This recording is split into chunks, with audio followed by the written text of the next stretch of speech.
back with a quick Nipah virus update for you and an important reason surrounding why cases tend to show up around this time of year. I'm Callie Youngstrom, your public health pro.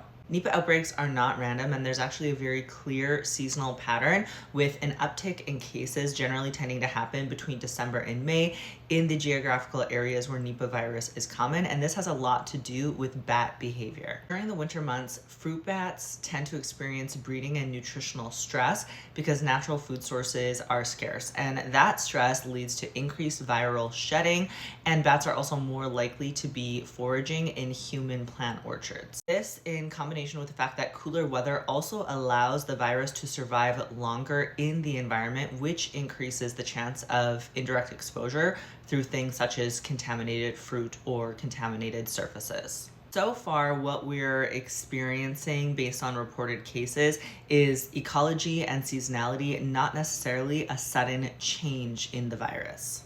This contact matters and is important to be considered as there has been a new confirmed case of the Nipah virus in Bangladesh, which unfortunately has resulted in death.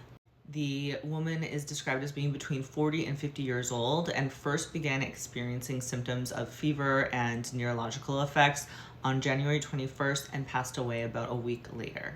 The patient reported no travel history but had recently consumed raw date palm sap, and so far no contact tracing with those that she had been in contact with has resulted in any further confirmed cases of the Nipah virus. As devastating as this is to know that someone has lost their life as a result of Nipah virus, and as fear-inducing as this may be when we look at it in combination of the cases that were confirmed in West Bengal, India, it's important to note that Bangladesh reports cases of Nipah virus almost every year around the same seasonal window, which are often linked to exposure to contaminated date palm sap or fruit.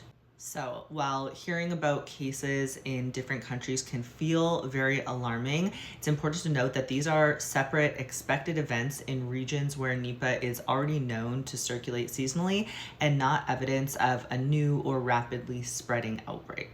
Public health authorities continue to monitor the virus and are continuing to assess the risk to the general public as low because Nipah does not spread easily between people, and transmission usually requires very close and very specific circumstances. This is a perfect example of why public health focuses on monitoring and containment and tracking. We know what the pattern of viruses such as the Nipah virus is, especially during high-risk seasons. If anything meaningful changes, that's when updates are important. If you're interested in staying up to date with viruses such as Nipah virus, nutritional health, population health, and beyond, please feel free to follow along.